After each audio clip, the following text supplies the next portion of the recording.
So I've done a little bit of work on the Patrol today. She's parked up on a flex ramp, which is, you know, part garden bed, part ramp, part other ramp. But the rear bar's kind of back on. I want to get a new one.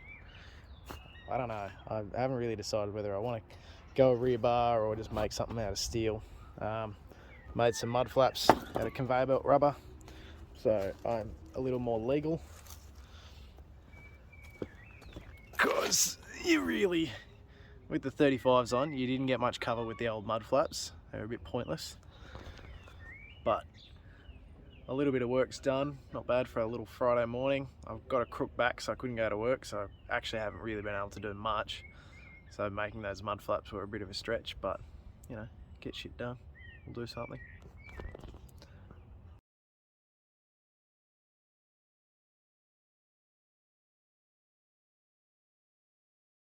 Three days later. G'day. I've finally got something to film. I did my back the other day, haven't been able to do a whole lot, but time to pull this thing out. That motor, gone. Sold it already. I think it's sold in about an hour and a half, so clearly I put it up for too cheap, but that's alright, it's gone. So I gotta try and pull a motor with a bung back and not putting in too much effort. I used to be able to pull a Hilux motor out in about 20 minutes, but that's when I was young and sprightly, so we'll see what happens. 6.5 hours later. Alright, the motor's pretty much out. Thank God. That was a pain in the ass of a job. Because the Hilux isn't on any wheels, it's kind of made it pretty interesting. I've had to tie the Hilux to the fence so it stopped moving around, which was a bit bodgy. But we got there. I never want to do that again. Diesels suck. They're heavy and smelly and gross. I ended up, there was only one wire I forgot to disconnect out of everything. It's not too bad. I mean, one wire's pretty good. I've pulled motors where I've forgotten to connect like most of the loom, so it wasn't too bad. A few moments later. So once again, COVID strikes. Canberra's into its first lockdown in well over a year.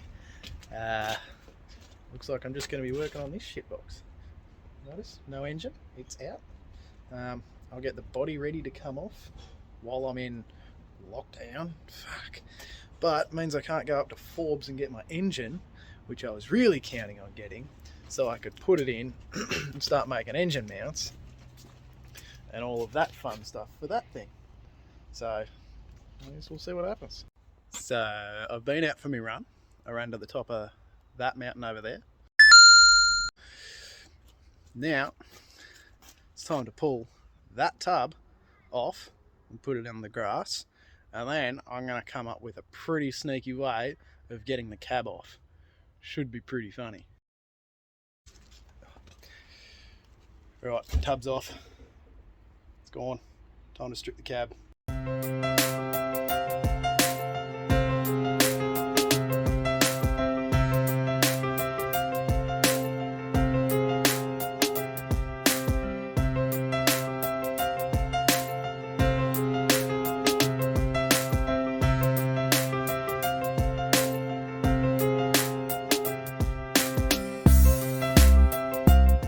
Alright, so things have happened. The doors have fallen off, the seats have fallen out, the carpet's come out. I've somewhat gurneyed it.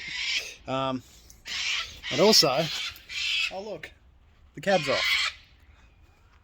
So now let's watch the genius that is Mechanical Advantage doing its thing to get that cab onto the other chassis with little to no effort. We'll see how that goes.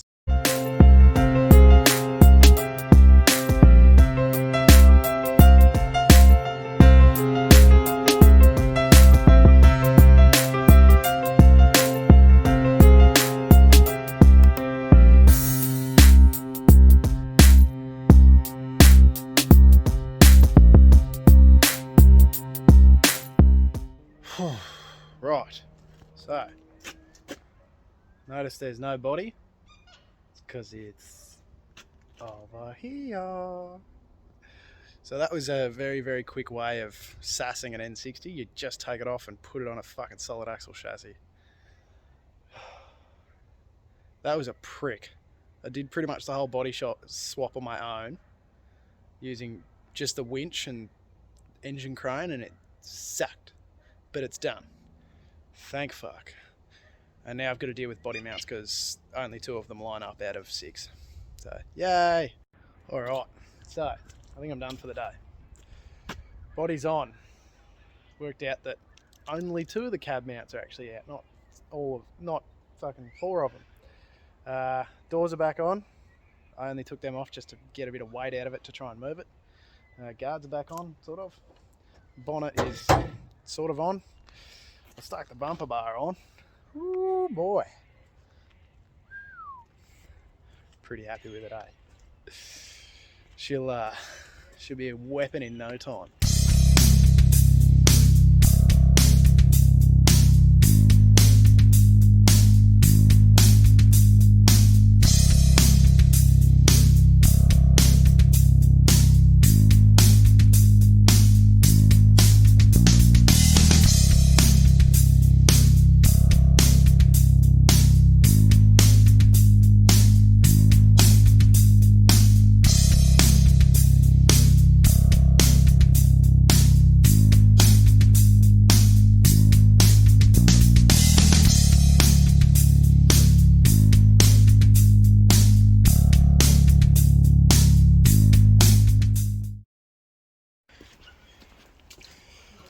Oh man, it looks so good.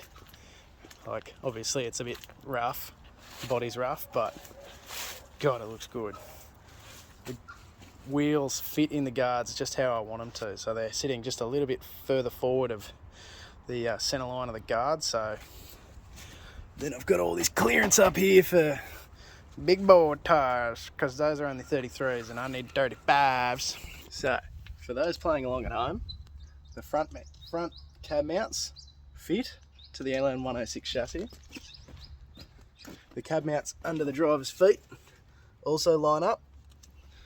The rear ones have to change. So you can kind of see up under here, this cab mount here was 30mm further forward on the LN106 chassis. So I've had to cut it off, weld it, move it back 30mm and re-weld it. And that's legitimately all you have to do to make it fit. It's so good.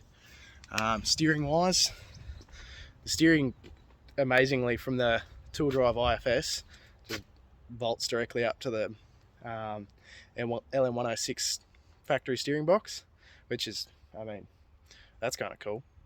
I'll do brake lines maybe today, maybe tomorrow, we'll see what happens. But I've got a tub on it now, a different tub. One of my mates gave me his old SR5 quarter chopped tub. She's pretty beaten up, but that's all right because this car's going to get beaten up. We are going to put this thing on its side, I guarantee it. All right, so that's a 3-day solid axle swap, body swap. Thanks for watching. Have fun, and I'll see you next time. I also just want to say a big thank you to my mate Braden from Illuminatic Designs for the new channel logo. You'll see that down here somewhere, maybe there, maybe there, maybe up there, maybe there, and on the display picture.